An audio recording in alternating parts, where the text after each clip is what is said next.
Zimbabwe's military said early Wednesday that it had taken custody of President Robert Mugabe. In a broadcast, an officer declared that the military was targeting criminals around the 93-year-old president. The military appeared to have taken control of the state broadcaster, ZBC. Maj General S.B. Moyo, the Army's chief of staff, said in a pre-dawn appearance that the president and his family were safe and sound and their security is guaranteed. Mr. Mugabe has been Zimbabwe's only leader since it gained independence in 1980.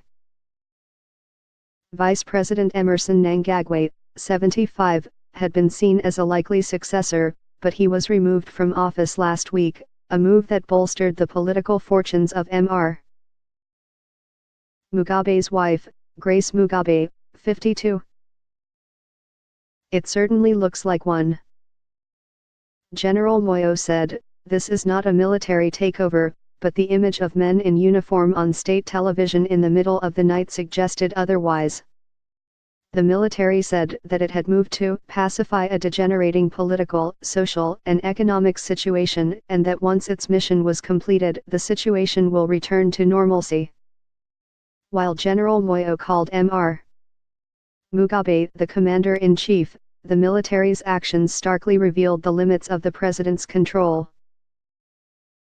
Robert Mugabe He has been at the forefront of Zimbabwe's politics for decades, first heading the fight against white minority rule, then serving as the country's leader since independence in 1980.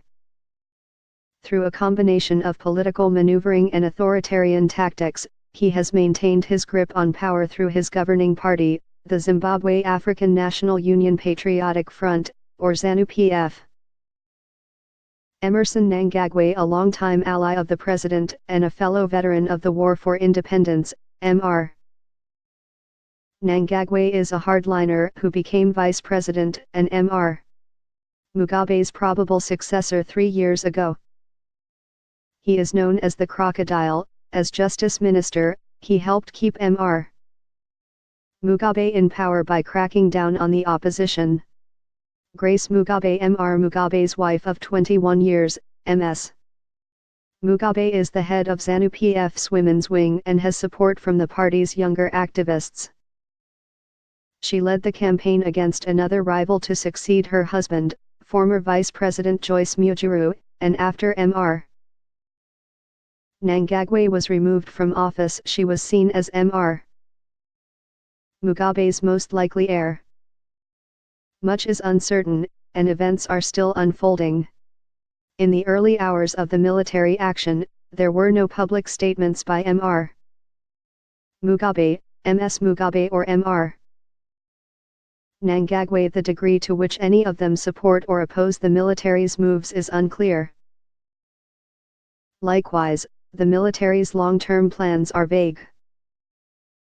General Moyo called on all soldiers to return to their barracks and announced a cancellation of all leave. He also warned other security services to cooperate.